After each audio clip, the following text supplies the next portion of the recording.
welcome to episode 71 of the Craft House Magic podcast. My name is Ellie and I'm coming to you from Norwich in Norfolk in the UK, and today's the 20th of June. Hope you've had a lovely time since last week, since I last spoke to you. Hope you've had loads and loads of crafty goodness time. I feel as if it's just gone so quickly this week. I don't know where the time's gone.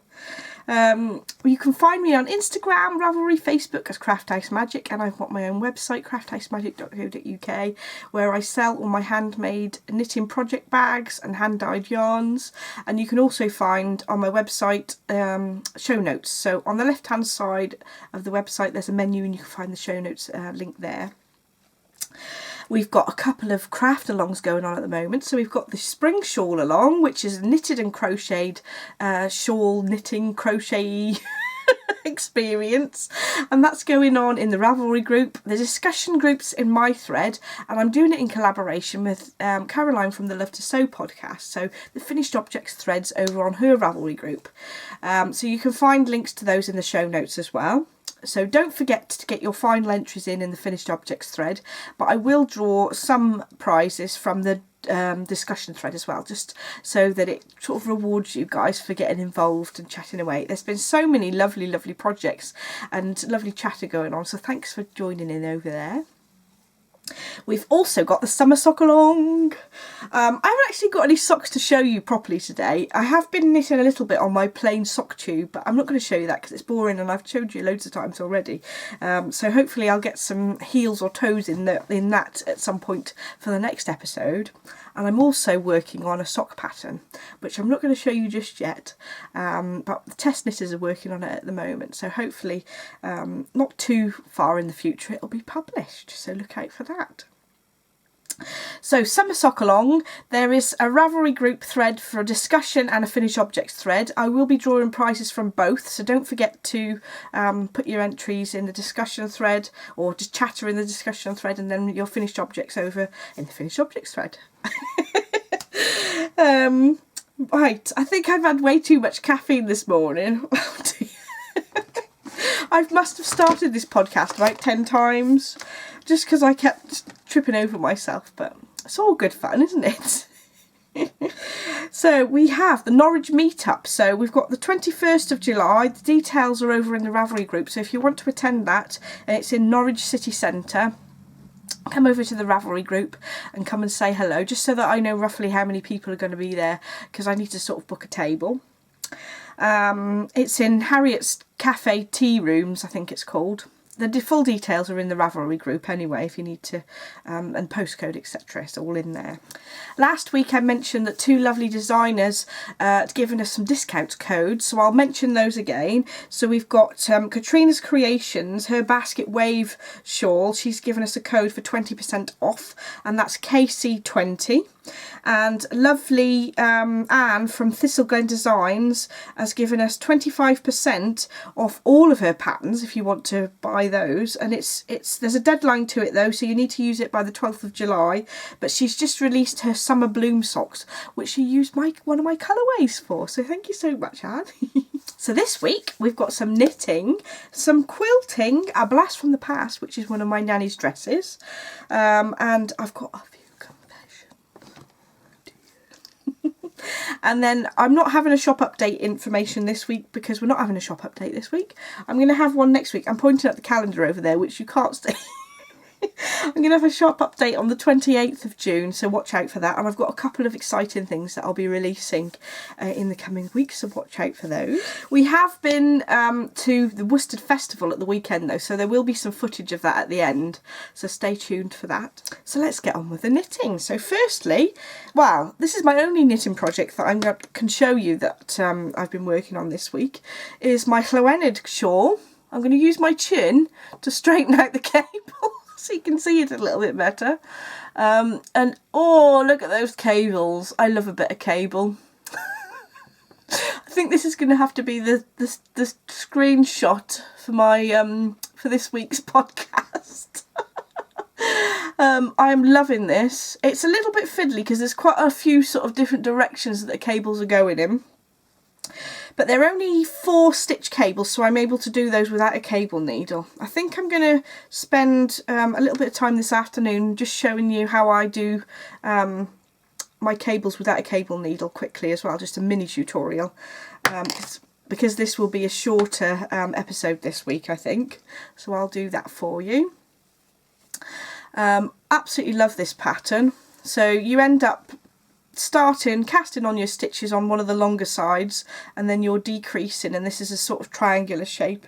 If I could get out the pattern, I could show you what it's supposed to look like.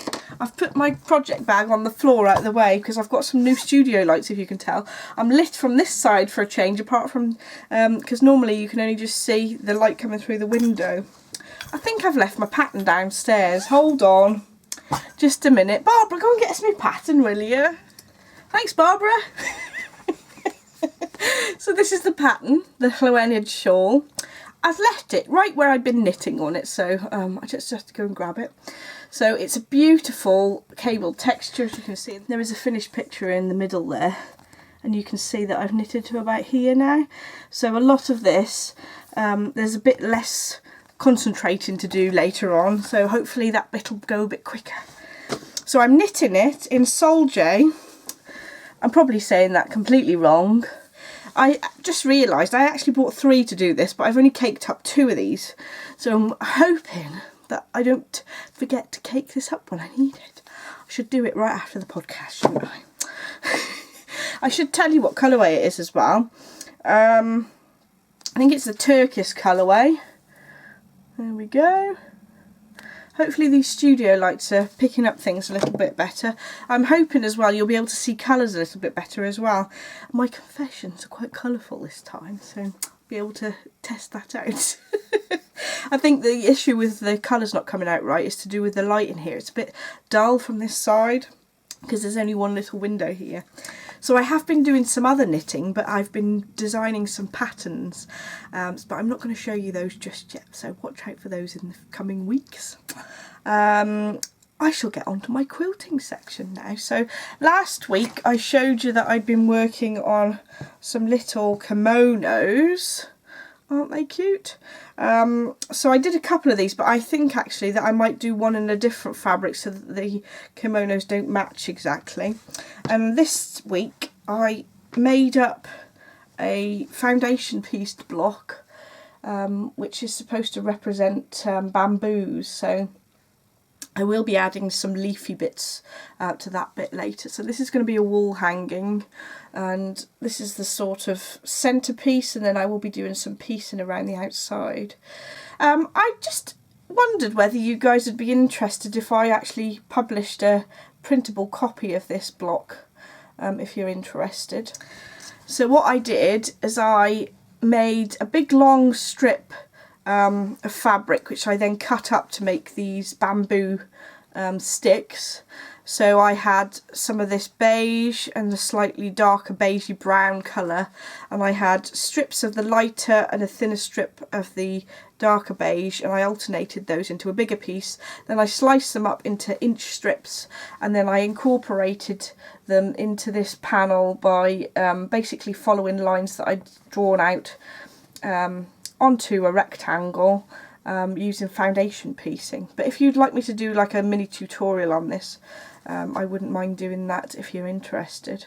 So that's how I've got on so far. There are some sketch marks where I'm going to be doing a tree this side, and I'm going to be adding some cherry blossoms to it. But I will be doing some borders to this as well. So, and the kimonos are going to be going somewhere there. So see how that turns out. I'll probably hate it when I finished. When I try and be a bit artistic, things normally go a bit wrong. In terms of wall hangings anyway. Anyway, so that's my quilting for this time. I'm hoping I'm actually going to finish it next week. I said last week I'll finish it for next week, and this week's come along and I haven't done it. So hopefully it will be finally finished next week. Hopefully get a bit more time in the mornings at the weekend. So I have now got my blast from the past section. So Barbara is kindly modelling one of Nanny's dresses again. So would you like to come through, Barbara? Thank you very much, Barbara. So this is an A-line one yet again. So I'm not going to bother sort of putting the camera down so that you can see the length, but they're all pretty much the same length. This one has got a zip that goes just down to below the waist. It's got a seam at the waistline, and then there's some darts that go up almost from the waistline there, which I think is quite a nice little feature. It's got a nice 70s big collar, which I quite like, and I think it's so back, it's so in at the moment. Well, this is me talking when I'm not very into fashion. It's got some cute little cuffs there, which have been finished off nice and neatly, and it's gathered a little bit, and with a buttonhole. There we go. I also wanted to show you around the back of the garment. I've noticed that this is a wool fabric that's been quite worn, so it must have been a well-loved garment that my nana used to wear. There's some really nice darts at the back here, and there's a centre seam at the back as well as at the front where the zip goes. There's also a lovely little feature that I wanted to show you about this, but Barbara will have to strip off so that I can show you. So Barbara's run off naked again. So this is the back of the collar, and there's some facing just inside there. This hasn't actually been overlocked this time, so it must have just been zigzag stitched just to finish it off.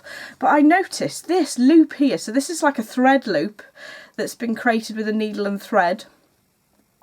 And I thought, what's that for?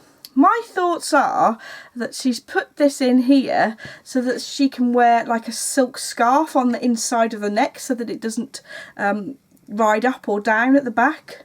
Anybody else got any ideas? That'd be really interesting what you think. That's the only thing I can think that that's for, being in this direction. But that's quite interesting, isn't it? Anyway, I had a look online, and I think I might have found a pattern that might have been used to make this.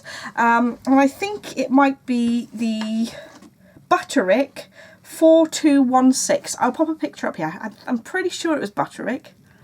I will check. Well, it'll say on the photo anyway, so you'll be able to see. But it's a vintage pattern, so I don't think I'll be able to get hold of it. But I thought it was really interesting to see what the sort of pattern was that she may have taken it from. So there's several different versions of this dress, but there is a long sleeve version with a cuff, with a zip that goes 3/4 sort of down the dress with those sort of shape collar and the dart in the same place. So it looks pretty close, even if it isn't the correct one. But it's nice to see sort of what the pattern looks like as well as what the finished item was. Right, so that's my blast from the past finished. Let's go on to my confessions. So, I was very naughty. My friend Jo, who's a very bad influence on me, said, shall we go to Woolly Worsted at the weekend? So Woolly Worsted is a local wool festival held by the Worsted Guild of Spinners, Weavers and Dyers in a place called Dilham. Now Dilham is quite a small little village. It's probably about 20 miles from my house, so it's not too far to get to. But it's a really cute little show, and it's on every year. And it's normally the weekend where Father's Day is. So that's how I sort of remember when it is, really. And I went there and I said to Jo, I don't need any more fleece. I've got loads of fleece. I've got ridiculous amounts of fleece. I do not need any more. What do I come away with? Oh dear. Oh, I don't know. Right, so the first thing I bought was this beautiful grey fleece, and this is from a place called Adelaide Walker, and this is from up north. I think it was from Yorkshire somewhere, this place, this stall had come from, and they had a lovely range of sort of weaving things and drop spindles and things. And I was very tempted to get a Turkish drop spindle, but I didn't, because I've already got a spinning wheel and I haven't got enough time to spin stuff on that. Let alone buying a drop spindle, because that'll take forever, won't it? So this is just it says a natural grey merino, and it's basically like a top which I can spin from nice and easily without having to sort of prep it. And I thought, yes, I'll have that. That would be lovely. And then I saw a friend of mine. So the first time that I'd seen Joanna was in Tesco's. And she lives in the same area as me, and she saw me in Tesco looking really rough with no makeup on, said hello, and then I saw her on the store, and she's got her own Etsy shop.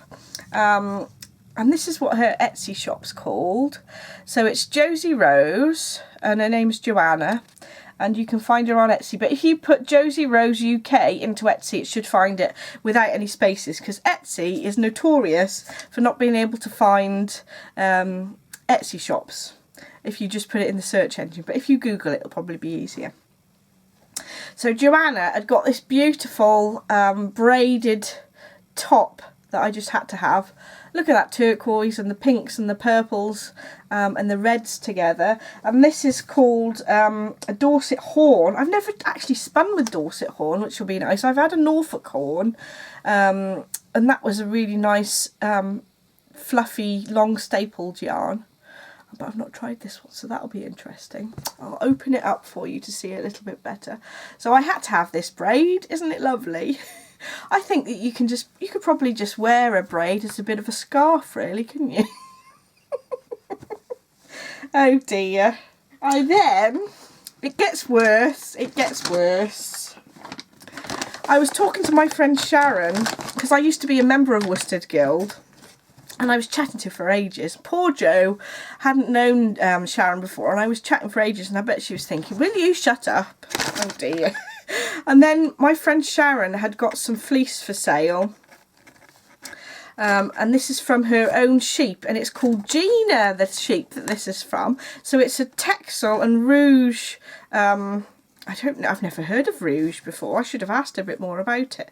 So it's a Texel crossed with a Rouge, and it's a shearling fleece, so it means that it's the first cut, so it's really nice and soft. So it's a lovely springy fleece, which I've already started carding. I did put a picture on Instagram of my little rolags that I'd been making. So I'll pop a picture up here because I've left them downstairs. I did try and pick some up, but I was a bit worried about squashing them and ruining how lovely and floofy they were. So that was that. That was 400 grams. And then I had to buy a whole fleece, didn't I? Oh dear. It's in this bag. It's not washed, so I don't want to touch it in my craft room really, but it's a darker brown sort of coloured fleece. Once I've recorded the podcast, I might stick some in the bath and give it a bit of a wash. But there's some lighter bits on the ends that have been obviously bleached with the sun really, and I thought that I could dye those so that it might make a quite interesting yarn up it. Look, whole fleece. So this is from a mule, so it's crossed with all sorts of different breeds of sheep, but it looks more like a Schwalbe, I think. That's what Sharon said. I don't really know. So I've got that to process. So my house is filled with fleece now. It's ridiculous. And I am very, very tempted to buy myself some carding material to make myself a blending board. I almost did this years ago, and now I've seen Mina Phillip, who's Knitting Expat, and Grace from Babel's Travelling Yarns, both using their beautiful blending boards. So now I might need to get some to make my own, because it's ridiculous price for the actual blending board, but I think the carding material is about £40, so £40 doesn't seem too bad, although I have just bought all that fleece. I might leave it till next week so it doesn't seem so bad, and then I don't have to confess too much at a time, do I?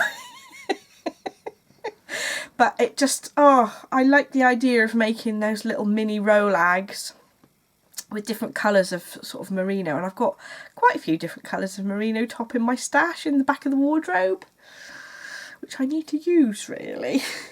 And at one time I bought a kilo of, I don't know what fleece it was, but I bought a kilo anyway to make Adam a jumper, and I bought a kilo just in case, even though he's really skinny. Well, I had to get it just in case I'd done loads of spinning wrong or something, but I still haven't done it. I think I must have spun about 30 grams and then I forgot about it, got distracted by something else. I should do that really. I'd have to do it for our anniversary next year or something. Then I've got plenty of time to do it, she says. So I have actually done some spinning and some cross stitch, but I'm not going to show you this week because I've only done a little bit and it just seems a bit silly showing you the same thing every week. So hopefully I'll actually finish something next week and I'll be able to show you something decent so I can talk about it. So I had a lovely message from a lady called Sam off Instagram. And she's been watching the podcast and seen that I'd made my kimonos. And I was asking, does anybody know where the actual pattern came from? Because the lady who's given it to me didn't know. But lovely Sam had found one that's a bit similar that she'd got out of a magazine. Isn't that lovely? I think that's actually a bit prettier because it sort of flares out a little bit. And there's even some pattern pieces that she'd cut out and she sent that to me. So thank you ever so much, Sam. Hello. Give you a bit of a wave. And there's actually some little origami different shapes on the back there that you can also do. So that's quite cool, isn't it? So thank you so much, Sam. And that's all my confessions, I think. Have I bought anything and I've tried to hide it? I think that's everything. Not another whole fleece hiding somewhere, hopefully. Oh dear. So I think that's all for this week. Thank you so much for watching me and putting up with my ramblings. Hopefully next week I'll have some finished spinning or a bit more cross stitch to show you. That'll be a bit more interesting to see. Don't forget to like and subscribe, and I hope you have a week full of crafty goodness, and I'll see you next week. Bye!